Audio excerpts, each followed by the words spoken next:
विंध्य क्षेत्र के ये पहल बघेली न्यूज चैनल में हम कनिष्ठ तिवारी अपना पंचन का समय जनन का परिणाम करी थे।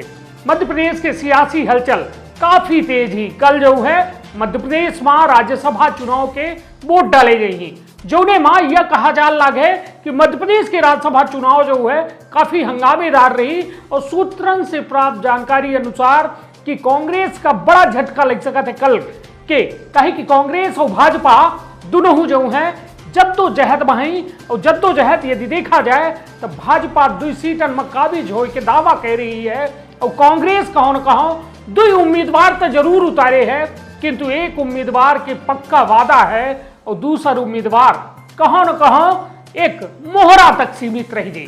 जो ने अपना प्रजन के ये पूरे राज्यसभा चुनाव के चुनावी गणित में लेकर चली थे। अपना प्रजन को बता दी कांग्रेस के साथ उम्मीदवार है दिग्विजय सिंह, फूल सिंह बरैया, बीजेपी से हैं ज्योतिरादित्य सिंधिया और प्रोफेसर सुमेर सिंह सोलंकी।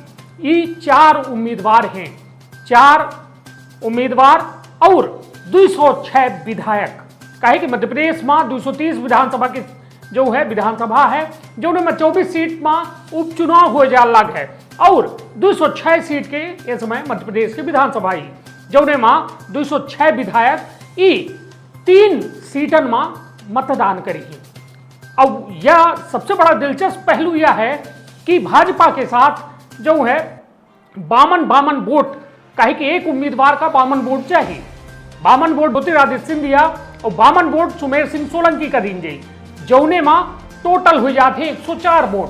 भाजपा के लगे 107 वोट मतलब 3 वोट उनके लगे अभी बचे हैं और 7 निर्दलीय भाजपा के साथ आए गए हैं। यह बड़ी खबर है। कल देर रात से यह बहस चल रही कि हम बेवफा हरगिज न थे पर हम वफा के संग बेवफा हो गए। तो मतलब अब निर्दलीय जो है भाजपा के खेमे में आए गए हैं। निर्दलीय सपा बसपा सब जो है भाजपा के वोटिंग कर रही, भाजपा का वोटिंग कर रही। अब स्थिति यह है कि भाजपा के गणित में 7, 3, 10 वोट उनके लगे अधिका है। कहे कि उनका जो है दोनों उम्मीदवार बराबर जो है वोट दिन गई और जीत गई हैं। अब यदि स्थिति कांग्रेस की बात की जाए तो दिग्विजय सिंह खीतिर आज जो है कांग्रेस जो है कमलनाथ के मुख्यमंत्री निवास में, पूर्व मुख्यमंत्री निवास में वहां जो है एक मॉक बैठक आयोजित की गई जोने में राज्यसभा के चुनाव के वोटिंग के प्रक्रिया के यह रहा कि उनका कोई क्रॉस वोटिंग न करे। ये वजह से वहां मॉक वोटिंग कराई गई जोने मां या वहां दावा की गया है और यह तरीका बतावा गया है विधेयकन का कि 54 विधायक जो है दिग्विजय सिंह का वोट देंगे। जोने मां सबसे बड़ी बात कि फूल सिंह बरैया केवल मोहरे के तौर में या पूरे राज्यसभा चुनाव में अभी तक दिखाए रहे हैं। कहे कि हालात बदल सकते थे। जो झटका की हम बात करें हैं आगे जिक्र करब। कहे कि यह दौर में फूल सिंह बरैया जो है चुनाव में कहे कि 92 विधायक केवल कांग्रेस के पास है जौने में 54 वोट दे के बाद केवल 38 वोट जो है फूल सिंह बरैया का मिली। अब 38 वोट मिले के बाद फूल सिंह बरैया चुनाव राज्यसभा की हार गई।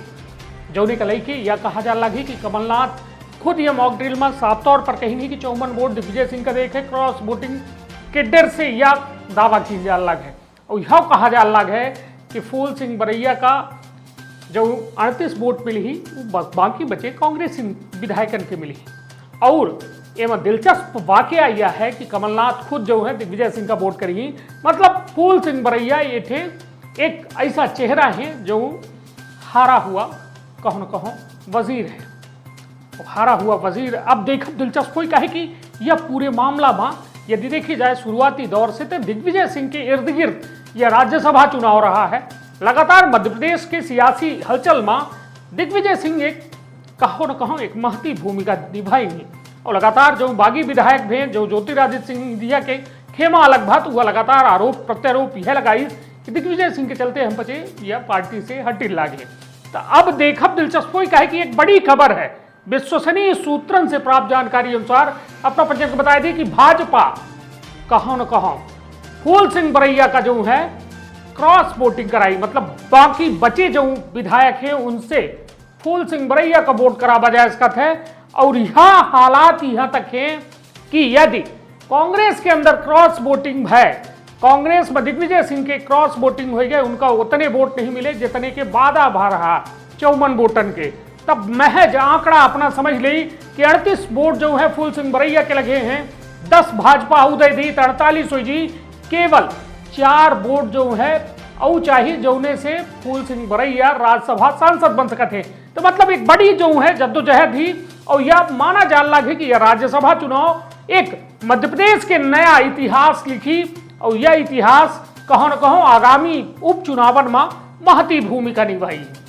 और हालात यह है कि आज जो है फग्गन सिंह कुलस्ते पूर्व केंद्रीय मंत्री भाजपा कार्यालय पहुंचे तो उनके द्वारा उनसे जब मीडिया के द्वारा सवाल पूछागा तो उनसे कहागा कि क्या तैयारी है राज्यसभा के, तो उनके द्वारा कहीं कहागा कि हमारी तैयारी पूर्ण ही, दोनों सीट हमारे ही।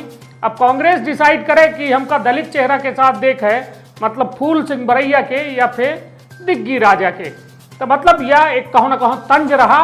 और सबसे बड़ी बात की अपना पंचायत को बता दी कि कांग्रेस के भरोसे मत और खनिज मंत्री अहम मंत्रालय संभालने वाले प्रदीप जायसवाल उनके द्वारा जो है आज बीजेपी कार्यालय में साफ तौर पर यह जाए के कहागा, पत्रकारों के सवालन पर उनके द्वारा कहागा कि हम जो है जनता के आवाज हैं, हम जनता के सेवा का हैं, जनता जहां हमका कहा थी हम वहां हैं, जनता के विकास से हमका मतलब है, हम कबो कांग्रेस में रहबे नहीं बहन और जनता हमका विपरीत परिस्थिति में चुनाव जिताए के भेजिस।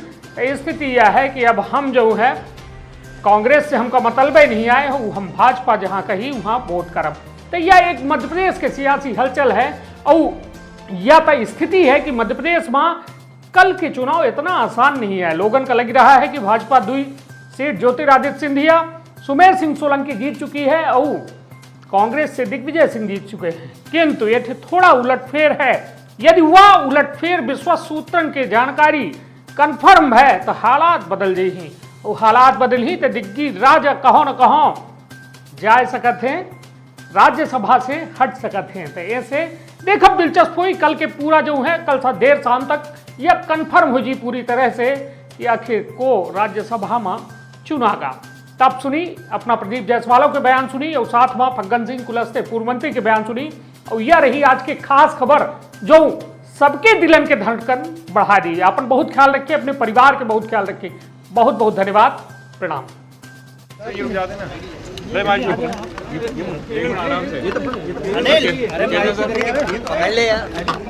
चलो पहले आईडी नीचे कर लो सर। बैठक शुरू होने वाली है थोड़ी देर बाद, क्या रणनीति बनाई गई है खासतौर पे कांग्रेस के जो दावे हैं, क्योंकि उन्होंने भी दिन में बैठक की और कहा है कि हमारे पास पत्ते खोलने के लिए भी समय है। देखिए कल राज्यसभा का चुनाव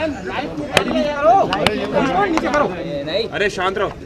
और जो आज की जो परिस्थिति है वो हमारे पास 107 हमारे अपने मेंबर हैं और 2 हमारे उम्मीदवार भी हैं और इसलिए जो नंबर का अगर खेल देखेंगे तो स्पष्ट तौर से भारतीय जनता पार्टी के 2 मेंबर इलेक्ट होके जाने वाले हैं। ये स्पष्ट तौर से इस संख्या के आधार पर दिख रहा है और इसलिए कांग्रेस से क्या करने वाली है ये तो वही समझ सकते हैं, परंतु उनके पास जो संख्या है उस आधार पर उनका एक मेंबर अब वो किसको प्रायोरिटी दे रहे हैं ये कांग्रेस को तय करना है। लेकिन सबसे बड़ी बात यह है कि केंद्रीय मंत्री आए हैं, तमाम लोग बैठे हुए हैं, क्या किसी प्रकार की परेशानी टेंशन थी? कोई परेशानी नहीं है। मैंने कहा देखिए सीधा नंबर का खेल है और इसलिए किसी पर ये व्यवस्था है पार्टी की, कोई ना कोई हमारा ऑब्जर्वर आता है, पार्टी के जो लोग रहते हैं जो जिम्मेदारी खासतौर से मध्य प्रदेश के हमारे प्रभारी हैं प्रकाश जी आए, इसके अलावा तो मुझे लगता है कोई नहीं। हम लोग मेंबर क्या करने वाले हैं आप लोग बैठक में? देखिए बैठक है तो हमारी देखिए रूटीन बैठक है, पहले तय हुआ था कि आज हम सब लोग एक साथ मिलने वाले हैं और इस दृष्टि से आज बैठक हुई और इसमें से यही तय हुआ कि एक बार सब लोग मिलेंगे और कल राज्यसभा का चुनाव हो जाएगा, वोटिंग हो जाएगी और शाम तक रिजल्ट भी आपको दिखने लगेगा। महाराज उधर राजा साहब को देने चाहिए। कल विलम्ब हो गया था लेकिन आज मैं आया। मतलब बीजेपी के साथ ही चुनाव को लेकर चूंकि मैंने समर्थन दिया हुआ है तो सवाल ही पैदा नहीं होता। भूपेंद्र सिंह जी है सर, एक जो बात की जा रही थी केदार सिंह रावत जो है वो अकेले अब रह गए हैं केवल, क्या उनसे भी कुछ चर्चा मेरी प्राथमिकता क्षेत्र का विकास है और चुनाव में केदार सिंह रावत आपके साथ वोट देंगे। मैं भी कांग्रेस का सदस्य भी हूँ बीजेपी का सदस्य हूँ, कांग्रेस से निष्कासित हुआ मैं बीजेपी का सदस्य नेतृत्व में निकल विधायक हूँ मैं। इस नाते मेरी सर्वोच्च प्राथमिकता क्षेत्र का विकास है। सर आपका पहले भी आपने कहा था कि मैं क्षेत्र की जनता के लिए जी बिल्कुल वैसी है। क्षेत्र की जनता ने विपरीत परिस्थिति में मुझे चुनाव जीता कर ली, तो मेरा क्षेत्र का विकास कैसे हो उसका मैंने विकल्प तलाश किया। समर्थन दिया तो वोट भी देगा बीजेपी को। सर इधर देखिए किसको देंगे सर? बीजेपी को समर्थन दिया तो बात नहीं।